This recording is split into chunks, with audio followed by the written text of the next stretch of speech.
And we're on. Yes. So, just going to say for the record, welcome to all the viewers on the internet, and welcome to obviously you know who it is, but I say welcome to everybody that's tuned in or logged in across the world on the internet or on the radio, wherever you're picking us up this morning. Discerning alien disinformation. Some people reckon that within a decade or so, mankind will be confronted with the undeniable public disclosure of an alien presence. Who knows about that?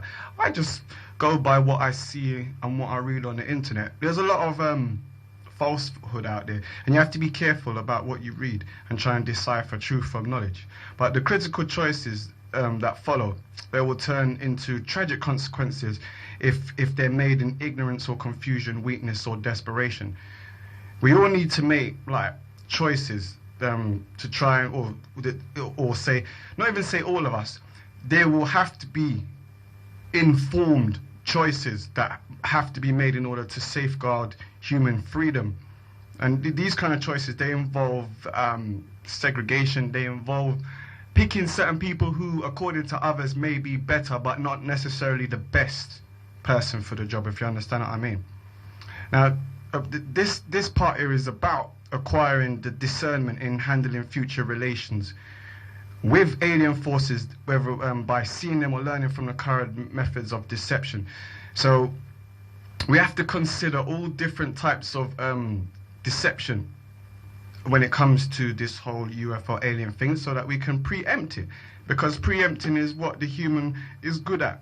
If we've got the right information, we can preempt certain things from happening. And if you can distinguish between peaceful and aggressive aliens, then that would be good. I mean, distinguishing between between peaceful and aggressive aliens is easy. A more difficult question is how to discern between positive aliens and negative ones who are pretending to be positive. Now, this is the good bit here, because anybody could come and say to you they're a particular breed, or they're a particular alien, or they come from a particular side of the family, whatever, who knows. But distinguishing between a peaceful and an aggressive alien is easy. The hard part is when you try to look at somebody who is an alien who is negative, pretending to be positive. The question is important because research suggests not all alien factions have sincere or have our best interests at heart. If hostile forces decided or they imitated non-hostile forces, then anyone refusing to acknowledge this possibility invites deception. And when I say deception, it invites the deception, allows the story to happen, allows it to evolve. Those who deeply investigate the alien presence will inevitably conclude that such imposters are already here on Earth, waging psychological warfare upon us to disarm our discernment and to create within the population a growing desire for their imminent arrival and leadership. In general terms, they're trying to build their army, but they want to do it in a way where they can keep the rest of us locked in a certain way. The mind is a weird thing. It's a very, very complex machine. It doesn't do well to major trauma.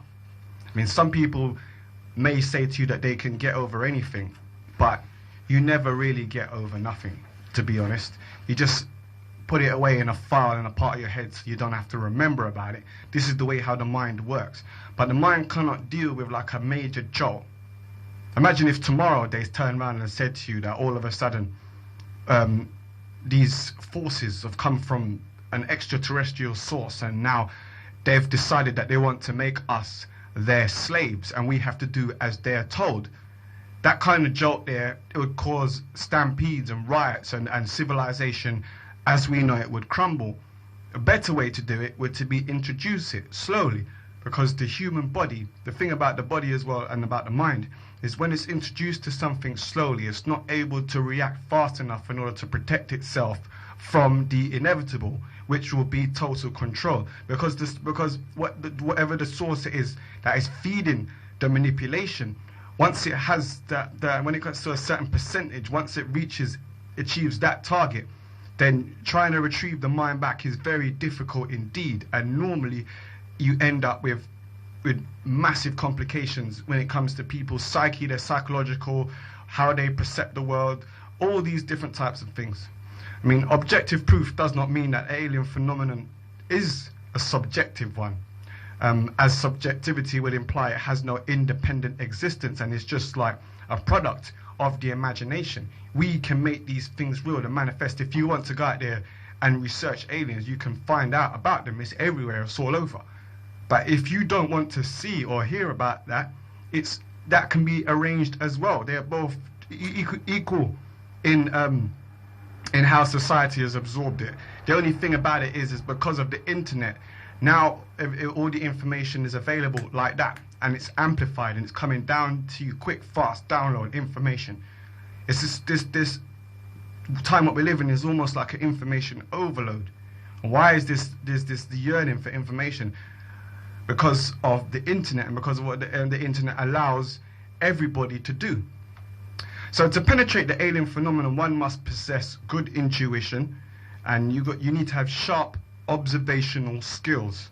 Be flexible in working with probabilities, so to speak, and hypotheses instead of simplistic black and white dictamonies or just accepting things as you see it. You need to have a good nose or develop a good nose for detecting disinformation. Be familiar with the available research today, and as a bonus, I said you could have adequate personal experience with the subject as well as empathic ability, because empathic ability is a very good thing, and it works better with women. Men are not very good at the whole empathic thing. It doesn't seem to work for us. We're able to develop the skill, but we don't have it naturally like that. It's not there.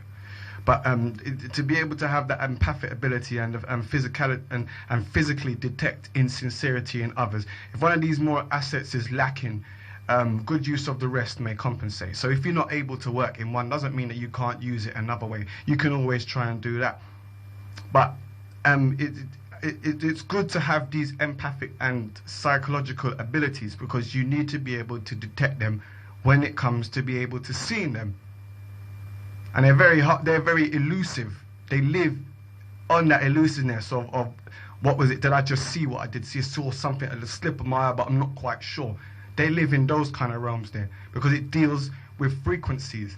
Different frequencies, different vibrations. You can only see what you allow yourself to want to see. Confusing? Yeah, very confusing, but this is the way how these things go.